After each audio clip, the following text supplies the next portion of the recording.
Bom giorno!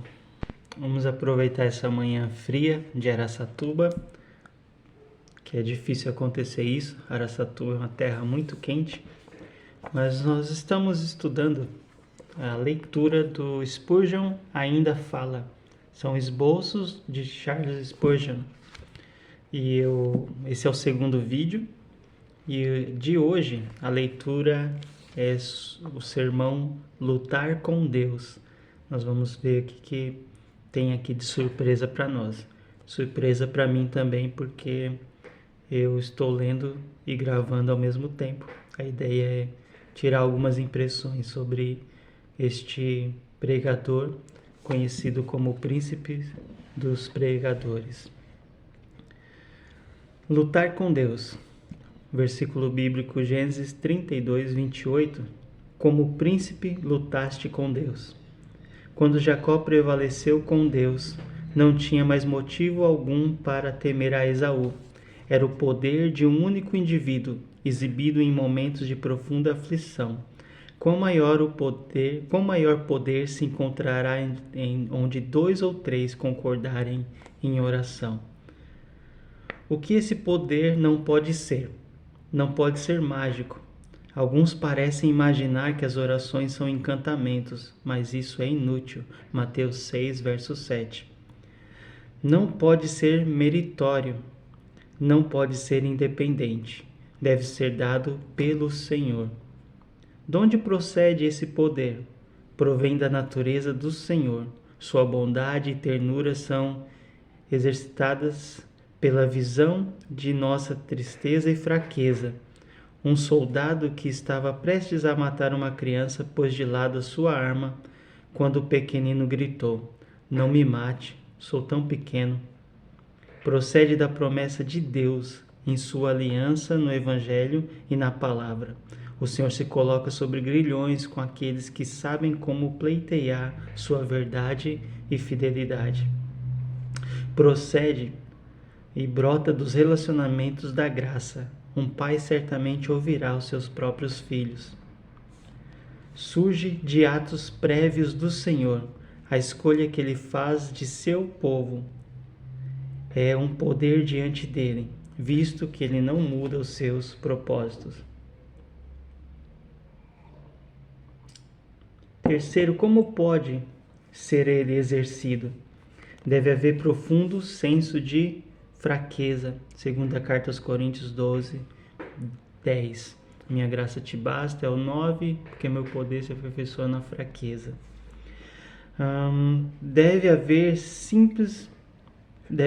fé simples na bondade do Senhor. Jó 14, 12. A fé pisa no mundo e no inferno. Ela vence a morte e o desespero. E o que é ainda mais estranho dizer, ela vence o céu pela oração. Deve haver obediência séria à sua vontade. Jó, capítulo 9, verso 31. O coração inteiro deve ser derramado. Oséias 12, 4. Quarto lugar, qual uso pode ser dado a esse poder? Para nós mesmos? Para o nosso próprio livramento de alguma dada provação, nosso consolo futuro, força e crescimento, quando à semelhança de Jacó formos sujeitos a provas sucessivas. Para outros, as esposas e os filhos de Jacó foram preservados e o coração de Esaú foi abrandado. Em outros casos, Abraão, Jó, Moisés, Samuel, Paulo lutaram com Deus pelo bem de outros. Quão terrível é não ter poder com Deus, mas combater contra ele com os nossos frágeis braços. Jacó, embora homem, um homem só. Cansado, sim, embora um verme facilmente esmagado e pisado sob os pés, e não o homem. Isaías 41, verso 14. Entretanto, na oração em particular, mostrou-se tão potente que venceu ao Deus onipotente, e ele tão poderoso que vence o Todo-Poderoso. referência a Thomas Brooks. Quantas vezes tenho visto uma criança lançar os braços em torno do pescoço de seu pai e conquistar por meio de beijos e importunações e lágrimas o que havia sido recusado? Quem já não se rendeu à importunação, mesmo quando um animal irracional olha para a nossa face com os olhos súplices, pedindo alimento? É Deus menos compassivo que nós? Referência a Dr. Grotius. Esta é a chave que tem aberto e depois fechado o céu. Ela tem vencido exércitos poderosos e tem desvendado segredos tais que ultrapassam a habilidade do próprio diabo em descobrir. Ela tem sufocado planos desesperados no próprio ventre onde foram concebidos e tem feito aqueles engenhos de crueldade preparados contra os santos recair sobre os próprios inventores, de sorte que estes herdaram os patíbulos que erigiram para nós outros. Ao golpe da oração, as portas da prisão se têm aberto, as sepulturas têm devolvido os seus mortos, e o Leviatã do mar, incapaz de digerir sua presa, teve de vomitá-la. Uma referência a W. Gurnall.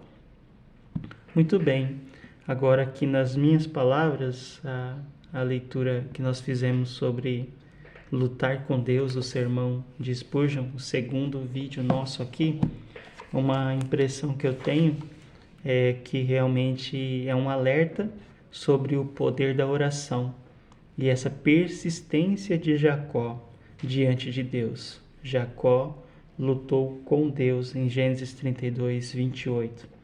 Me chama a atenção porque Spurgeon aqui ele faz uma sequência do que o que não pode, o que esse poder não é uma magia, não é, a oração não é encantamento, a oração também não é por mérito e ela não pode ser independente. Isso significa que é uma oração que se faz e deve ser dado pelo Senhor. E esse poder da oração e de onde procede, ele vem do Senhor, da sua bondade. Isso me chama a atenção.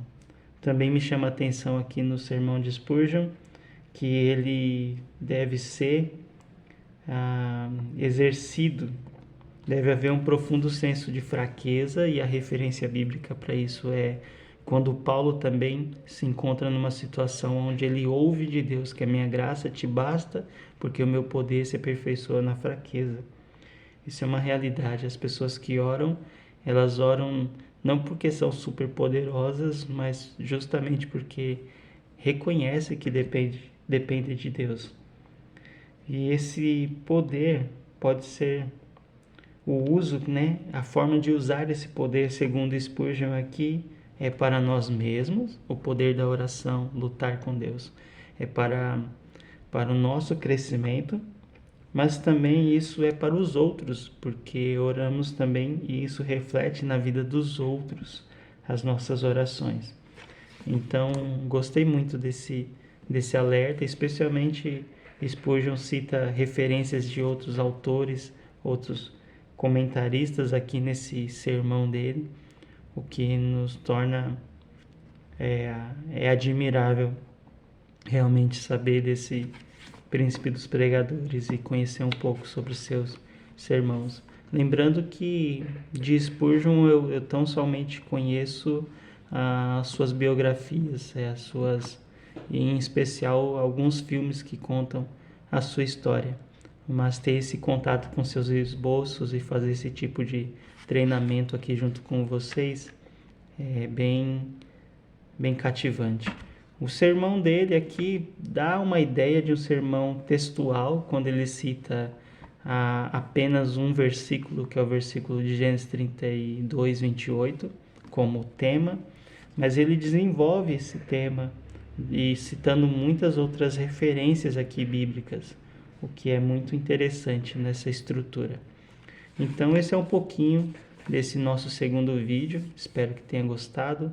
comenta, compartilhe para que chegue a mais pessoas e também dessa maneira a gente consiga estar motivado a transmitir muito mais daquilo que o Senhor tem ensinado para nós.